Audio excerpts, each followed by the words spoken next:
హనుమకొండలోని శ్రీ చక్ర హాస్పిటల్ వైద్యుల నిర్లక్ష్యంతో కల్పన అనే మహిళ మృతి చెందినట్లు బంధువులు ఆరోపిస్తున్నారు. వరంగల్ జిల్లా ఐనవోలు మండలం గర్నాపల్లి గ్రామానికి చెందిన గబ్బెటి కల్పన వారం రోజుల కిందట జ్వరంతో బాధపడుతూ శ్రీచక్ర హాస్పిటల్లో అడ్మిట్ అయినట్లు బంధువులు తెలిపారు. ట్రీట్మెంట్ కు 80,000 రూపాయలకు పైగా హాస్పిటల్లో కట్టామని, ట్రీట్మెంట్ కోసం మరో ₹1,00,000 వైద్యులు డిమాండ్ చేశారని కల్పన బంధువులు ఆరోపిస్తున్నారు. సకాలంలో సరైన వైద్యం అందించకపోగా ₹1,00,000 చెల్లిస్తేనే కల్పన డెడ్ బాడీ ఇస్తామని శ్రీచక్ర హాస్పిటల్ యాజమాన్యం డిమాండ్ చేస్తున్నారని ఆరోపించారు.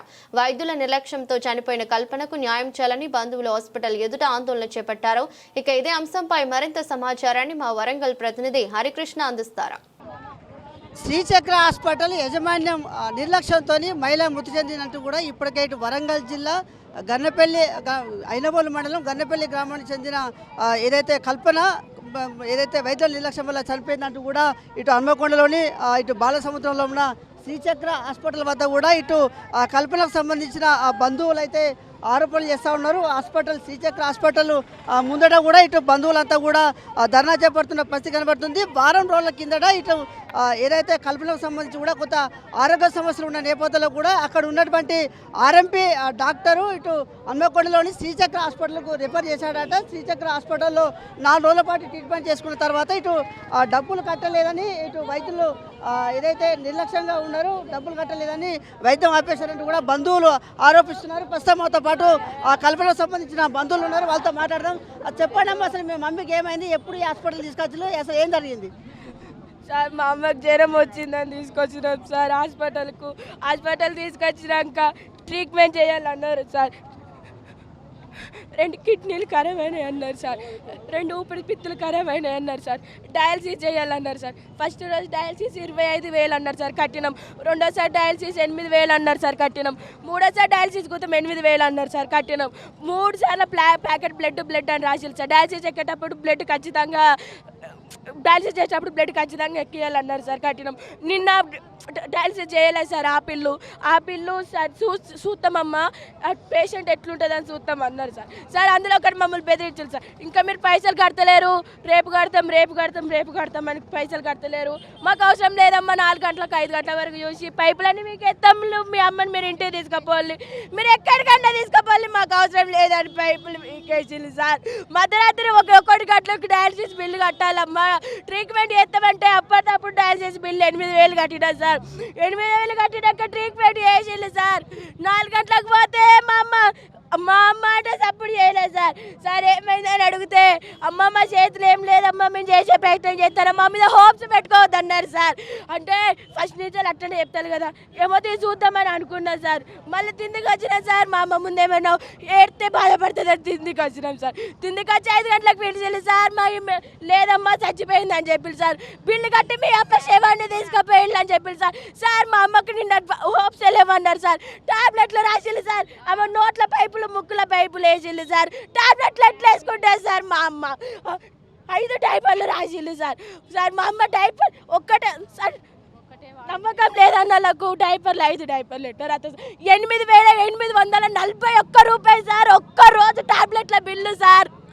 అన్ని గోళీలు వేసిల్లా సార్ మా అమ్మకు సార్. పొద్దున పాలు పట్టుకోపోతే పాలు తాపేయలేదట సార్. మళ్ళీ మధ్యాహ్నం కౌన్సిలింగ్ టైంకి వెళ్ళిపోతే మీరు చెప్పండి, మీరు అసలు వాస్తవంగా మిమ్మల్ని చూస్తే ఈ కార్పొరేట్ హాస్పిటల్కి వచ్చే వాళ్ళు కాదు. ఈ హాస్పిటల్కి ఎవరు పంపించు, ఎప్పుడు ఈ హాస్పిటల్కి వచ్చిళ్ళు, ఇప్పటివరకు ఎంత డబ్బులు కట్టిళ్ళు?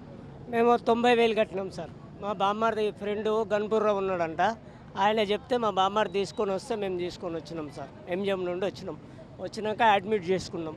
ఇంకా రోజు కొన్ని కట్టుకుంటూ పోతున్నా, కూలినాలు చేసుకుంటా, నేను డ్రైవర్ పని చేసుకుంటా, లేబర్ పని చేసుకుంటా సార్. మేము హైదరాబాద్ ఉంటాం సార్. మేము హెల్త్ బాగాలేదని వాళ్ళ అమ్మమ్మ వాళ్ళ ఇంటికి వస్తే ఇక్కడ సిక్ అయితే ఇక్కడికి వచ్చిన ఇక్కడ చేంజ్ చేసిన. ఇక రోజు ఇట్లా నాకు వెళ్ళినా కొద్ది తెచ్చుకుంటాను సార్. వాళ్ళని వీళ్ళను బతిలాడుకొని ఒక 500 1000 అని వాళ్ళని వీళ్ళని ఆడుకుంటూ తెచ్చుకుంటాను సార్. నిన్న నేను డబ్బుల కోసం మా ఇంటికి వెళ్ళిన. ల్యాండ్ అదొక ఎకరం ల్యాండ్ ఉంది, అమ్మ నాన్న ఇచ్చింది. అది అమ్మనికి కూడా బేరం పెట్టినా సార్.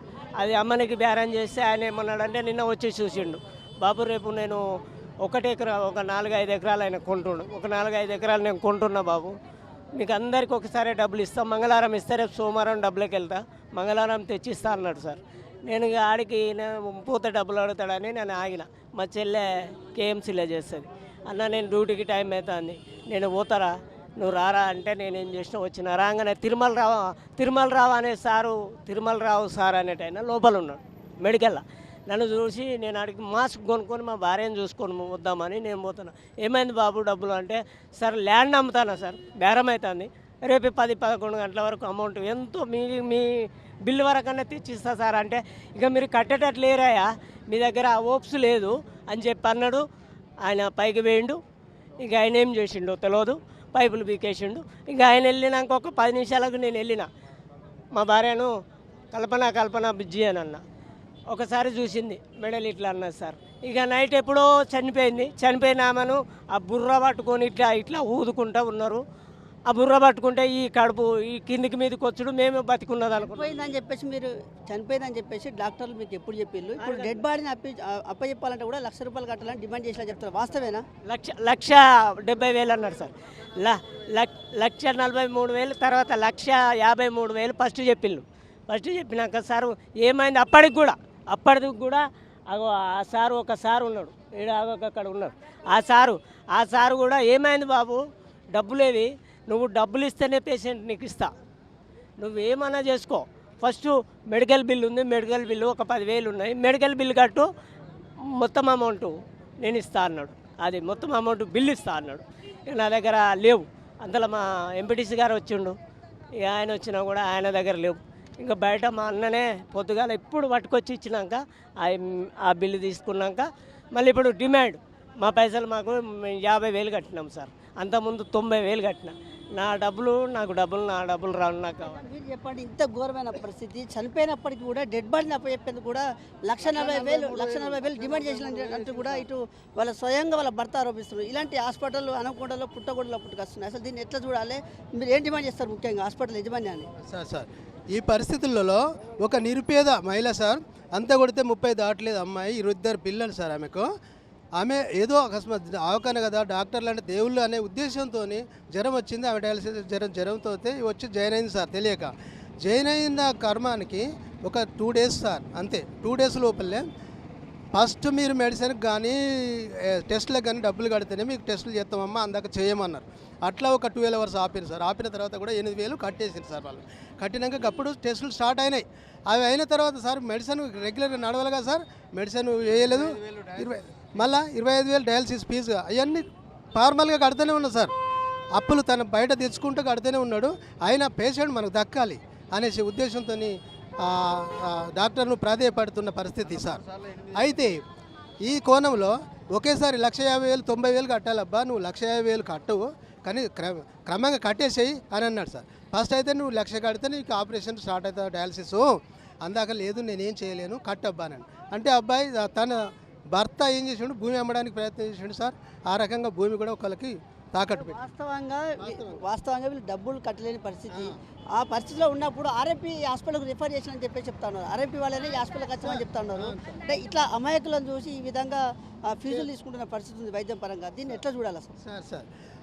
ఆరోగ్య పరిస్థితుల విషయంలో ఆర్ఎంపీ డాక్టర్లు ఎంటర్ అయినా కూడా వాళ్ళకి తెలియో తీసుకొస్తారు సార్. తీసుకొచ్చినప్పటికీ సార్ ఈ అమ్మాయిని మేము చేరిక చేసుకోము, మేము అడ్మిట్ చేయము, మేము ఎంజిఎం రెఫర్ చేస్తాం సార్ అనేసి ఒక్క చిట్టు మీద రాసి అమ్మాయిని పంపిస్తే ఇమ్మీడియట్లీ అంబులెన్స్లో 108లో అక్కడికి వెళ్ళుగా సార్, ప్రాణం దక్కుగా సార్.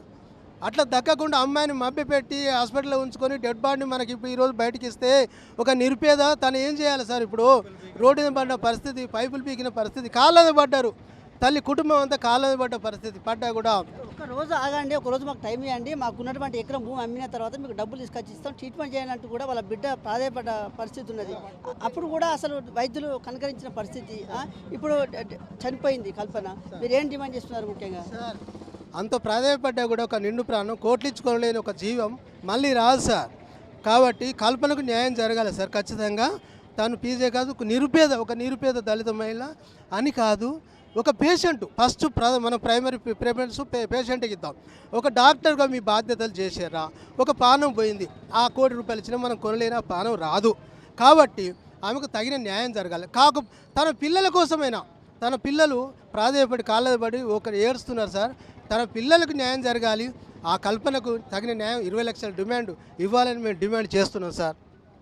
ముఖ్యంగా కూడా ఇటు ఏదైతే గన్నపల్లి గ్రామానికి సంబంధించిన కల్పన అనే మహిళకు ఇటు ఫీవర్ రావడం వల్ల ఆర్ఎంపీ దగ్గరికి వెళ్తే ఆర్ఎంపీ డాక్టర్ ఈ శ్రీచక్ర హాస్పిటల్కు రిఫర్ చేశారని చెప్తా ఉన్నారు. అయితే వాస్తవంగా వీళ్ళు కార్పొరేట్ హాస్పిటల్కి వెళ్ళే ఆర్థిక పరిస్థితులు లేవు. కానీ వీళ్ళకి సంబంధించినటువంటి దగ్గర వ్యక్తి ఆర్ఎంపీ డాక్టర్ చెప్పిన నేపథ్యంలో కూడా వీరు శ్రీచక్ర హాస్పిటల్కి వచ్చారు. అయితే శ్రీచక్ర హాస్పిటల్ ఏదైతే వైద్యులు చెప్పిన పరంగా కూడా వీళ్ళు ట్రీట్మెంట్ సంబంధించి కావచ్చు, టెస్టులకు సంబంధించి కూడా డబ్బులు క్రమక్రమంగా కూడా కట్టుకుంటా దాదాపుగా ₹1,00,000 వరకు కూడా కట్టిన పరిస్థితి ఉంది. అయితే ఇంకా కొన్ని డబ్బులు కావాలి, మీ మమ్మీకి అత్యవసర చికిత్సను అందించాలి కాబట్టి డబ్బులు అవసరం ఉన్నాయి, డబ్బులు కట్టాలని చెప్పేసి శ్రీచక్ర హాస్పిటల్ యజమాన్యం అడిగిన నేపథ్యంలో కూడా వీళ్ళకు ఉన్నటువంటి ఎకరం భూమి అమ్మకాన్ని పెట్టాము సార్, ఈ ఒక్క రోజు మీరు ట్రీట్మెంట్ చేయండి, తెల్లారి మీకు ట్రీట్మెంట్ సంబంధించిన డబ్బులు తీసుకొచ్చి చెప్తామని వాళ్ళ ప్రాధాయపడ్డప్పుడు కూడా వైద్యులు కనుకరించకుండా కూడా ఇటు ట్రీట్మెంట్ నిలిపివేసిన నేపథ్యంలోనే ఇటు కల్పన వైద్యుల నిర్లక్ష్యం వల్ల చనిపోయిందంటూ కూడా ఇటు బంధువులు అయితే ఆరోపణలు చేసిన పరిస్థితి కనబడుతుంది. ఇటు ఏదైతే కల్పనకు కూడా ఇటు శ్రీచక్ర హాస్పిటల్ యాజమాన్యం కూడా ఇటు ఆదుకోవాలి, వాళ్ళంతా కూడా ఆర్థికంగా లేనివారు కాబట్టి వాళ్ళ దగ్గర నుంచి తీసుకున్న డబ్బులు ఏవైతున్నాయో వారికి తిరిగి ఇచ్చే విధంగా చూడాలి. ఇటు కల్పన వైద్యుల నిర్లక్ష్యం వల్ల చనిపోయింది కాబట్టి కల్పనకు నష్టపరిహారం కట్టేయాలంటూ కూడా ఇటు కల్పనకు సంబంధించిన బంధువులు కూడా ఇటు రోడ్డు పైన బైఠాయించి కూడా మాట్లాడుతున్న పరిస్థితి అయితే హన్మకొండ బాలసముద్రంలో ఉంది. Video journalist Sujith Krishna, A6 news, Warangal.